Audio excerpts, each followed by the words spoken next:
She told me her ex was in town, and she was going to dinner with him for closure. I said, all right. When she got back at 3 a.m., her key no longer worked, and her bags were waiting outside with a note that read, "Closure granted. My name is Marcus. I am 36, and I work as a logistics supervisor for a regional distribution company in Charlotte. My days start early and end predictably. I bought my townhouse 5 years ago before I got married, and the mortgage and utilities are in my name. I handle most of the fixed expenses because my income is steady and structured. My wife is Andrea, 33. We have been married for 3 years and together for 5. She works in public relations for a hospitality group and works hybrid, part office, part home. We do not have kids. We split groceries and smaller bills, but the property itself is legally mine since I purchased it before we met. Andrea has always had a confrontational edge. In social settings, she is charismatic. At home, she is often critical. She corrects how I load the dishwasher, how I organize the garage, how I speak to her friends. I addressed it during our first year of marriage. I told her I would not tolerate constant belittling. She would apologize, adjust briefly, then revert. About 6 weeks ago, she told me her ex-boyfriend had reached out. They dated for 2 years before she met me.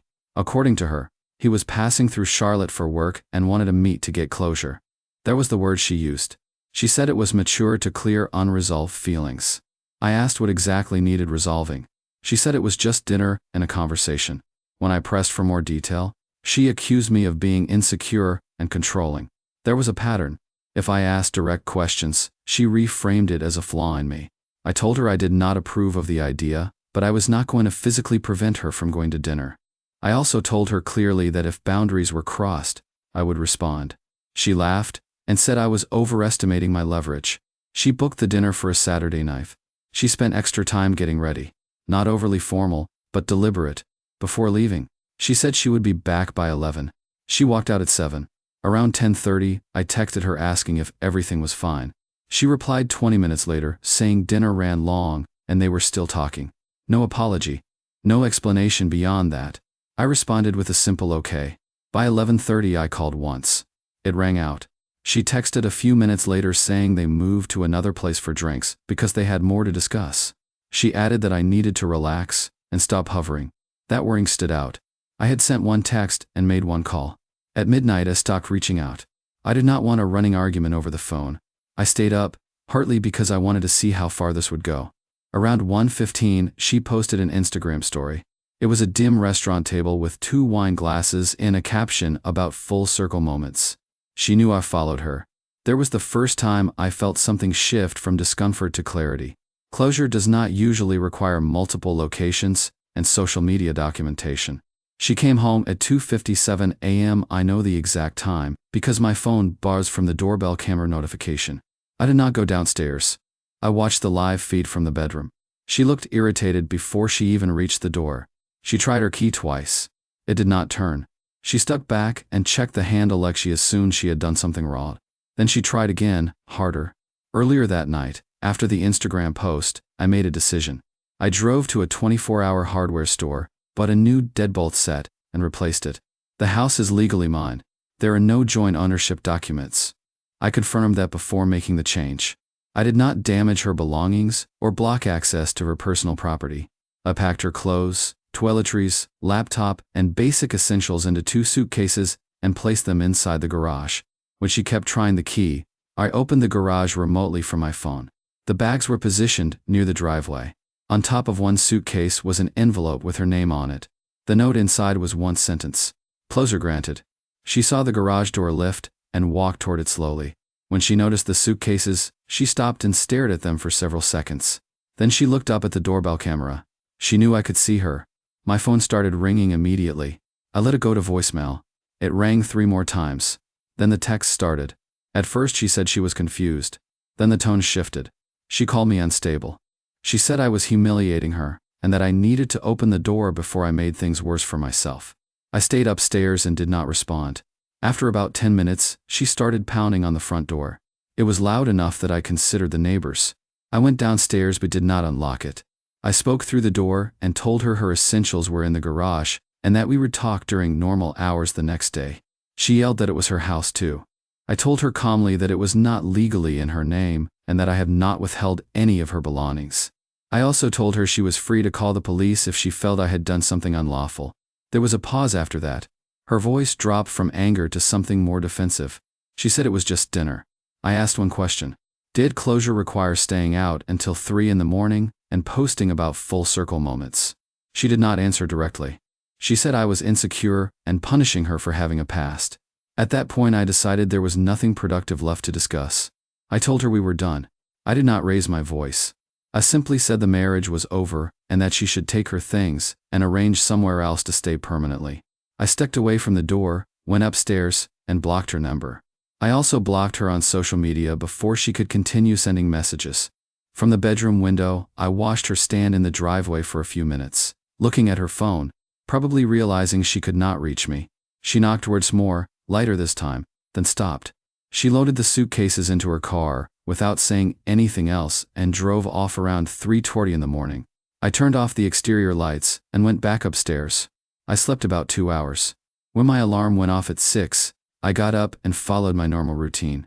Shower, coffee, out the door by 6:45. I did not call in sick and I did not text anyone about what happened. I wanted the next steps to be controlled and documented, not emotional. During my first break at work, I checked my email. She had already sent 3 messages from her work account. The tone was different from the night before. Less yelling, more accusation. She said I illegally evicted her. She said I would regret embarrassing her. She also said if I did not unblock her immediately, she would show up at the house again. I did not respond. Instead, I called a family law attorney during lunch and scheduled a consultation for the following morning. I explained that the property was purchased before marriage and solely titled in my name. The receptionist confirmed that as long as I had not destroyed her belongings or physically threatened her, I had not committed a criminal act by denying entry. That was the extent of advice until the formal meeting. Around 2 in the afternoon, my sister texted asking what was going on. Andrea had already contacted her. According to my sister, Andrea told people I locked her out for having dinner with a friend and was spiraling with jealousy.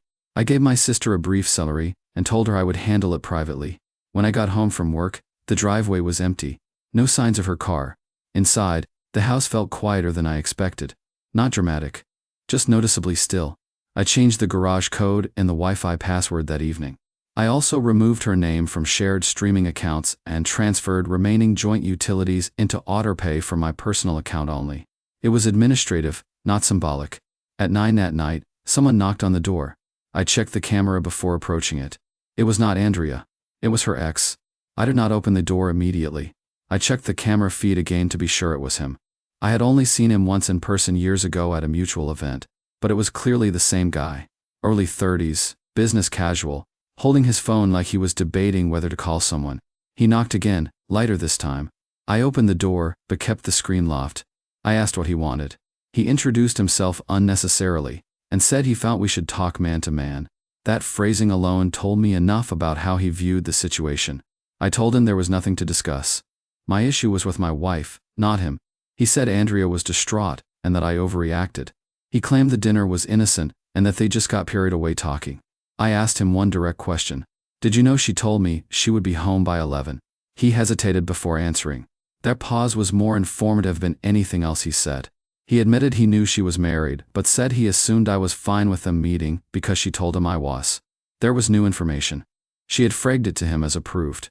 I told him calmly that he was standing on private property and that whatever version of the marriage he had been told was incomplete. I also told him that if he wanted to help her, the best thing he could do was stay out of it. He stood there another few seconds, then said she was staying at his hotel because Lauren's apartment was small. That was the first time I felt something close to anger, not because she stayed somewhere else, but because she escalated immediately. I told him the marriage was over and that he did not need to involve himself further. Then I closed the door. Within 5 minutes, my phone buzzed from an unknown number. It was Andrea. I let the unknown number ring once, then sent it to voicemail. A minute later a text came through from the same number. She said blocking her was immature and that we needed to talk like adults. I did not respond. Another message followed. She said she was at his hotel temporarily because she had nowhere else to go and that I forced her into that position. That was inaccurate.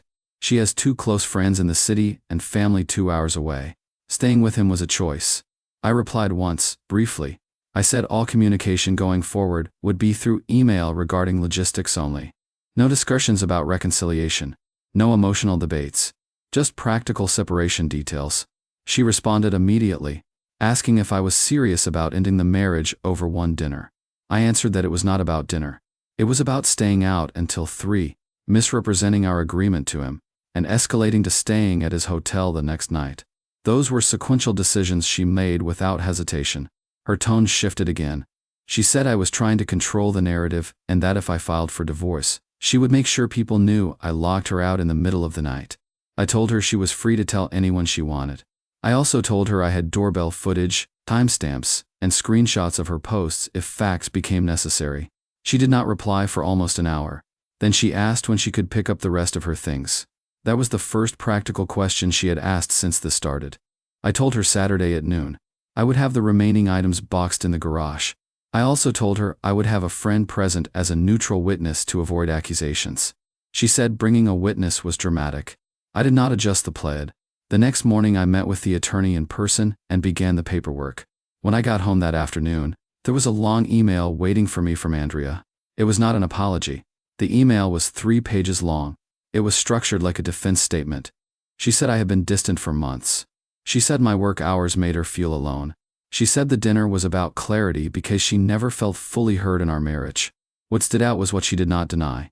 She did not deny staying at his hotel. She did not deny telling him I was comfortable with the dinner. She reframed those as reactions to my behavior. She also wrote that I embarrassed her by locking her out, and that any rational husband would have waited to discuss things privately. According to her, my decision proved I was unstable. I read it once and did not respond emotionally. I replied with 4 sentences. I said I acknowledged her perspective. I said the marriage no longer met my standards for trust. I confirmed Saturday at noon for her remaining belongings. I told her future communication should remain focused on legal separation. She responded 30 minutes later asking if I was really going through with divorce paperwork. I said yes. Saturday came. My friend Caleb arrived at 11:30 and stayed in the living room while I moved the last of her clothes, shoes, and office supplies into labeled boxes in the garage. I do not touch her personal documents. Those were placed in a separate folder for her to take directly. She pulled into the driveway exactly at noon. The ex was driving. That was intentional. She wanted a reaction. I opened the garage before she could knock. Caleb stayed visible but silent inside the house. Andrea walked in without greeting me. She scanned the boxes like she expected something to be missing. I told her everything was accounted for, and that if she believed something was left behind, she could email a list. She said I was cold. I said this was procedural. While she was loading the last box into the trunk, she asked if there was really no path back from this. I told her no. She stood there for a few seconds after I said no. Not shocked. More like she was recalculating. Then she asked if I was doing this to prove a point. I told her I was doing it because trust is binary for me. Once it shifts, I do not negotiate it back into place. She said nothing physical happened and that I was throwing away a marriage over pride. I responded that staying out until 3, misrepresenting our agreement to another man, and choosing to stay at his hotel the next night were not minor lapses. They were decisions. I make my own decisions based on patterns, not apologies. Should try it one more angle. She said if I filed, I would complicate her job because people in her industry talk. There was the first time career optics entered the conversation. I told her I had not contacted her employer and had no intention of doing so. My focus was legal separation, not public damage. The ex stayed in the driver's seat the entire time. He did not get out again. That told me he understood he had already overstepped earlier in the week. Once the last box was loaded, I handed her the folder with her documents. Passport, birth certificate, a few financial statements. I had made copies of joint account records for my own files. That was standard procedure per the attorney.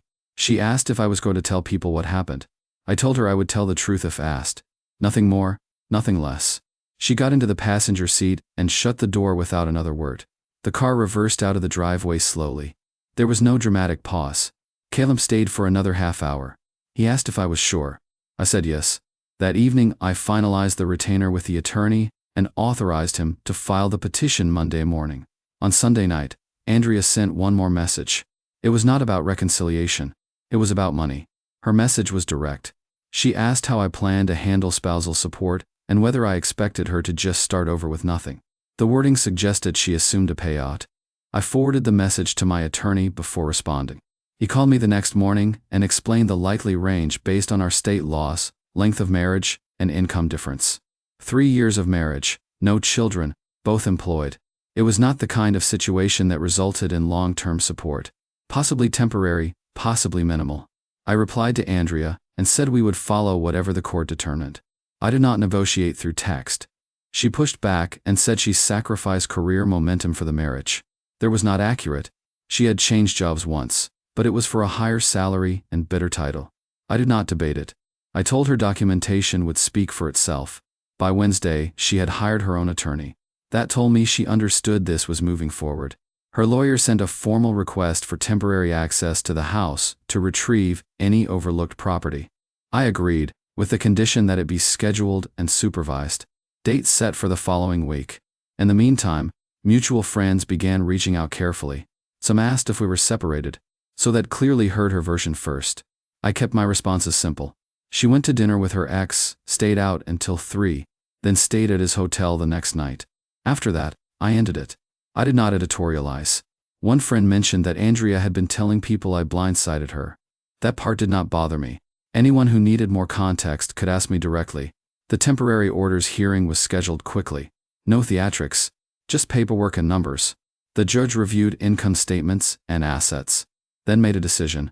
The temporary orders were straightforward. No one was awarded exclusive use of the house because it was premarital property in my name. There was no long-term spousal support granted. The judge ordered a short transitional payment for 3 months based on income difference, which my attorney had predicted. It was manageable and finite. Andrea did not look at me during the hearing. Her attorney did most of the talking. Mine focused on documentation, purchase date of the property, separate accounts prior to marriage, timeline of events. No emotional arguments were presented by either side. After the hearing, she approached me briefly in the hallway. She asked if I was satisfied. I told her this was not about satisfaction, and was about closing a situation that no longer worked. She said I could have handled that night differently. I said maybe. Then I left. Over the next 2 months, the divorce moved through the system without complication. Assets were divided according to records. There were no hidden accounts, no dramatic discoveries. The transitional payments were drafted automatically and ended exactly on schedule. I did not monitor her social media. I kept communication limited to legal channels. The house stayed quiet. My routine stayed the same. Work, gym, home. About 5 months after everything finalized, I heard through a mutual acquaintance that she and the ex were no longer involved. I did not ask for details. What I learned from the situation was simple. When someone shows you how they handle boundaries, you respond once. You do not debate the pattern. You decide whether it fits your life or it does not. In my case, it did not.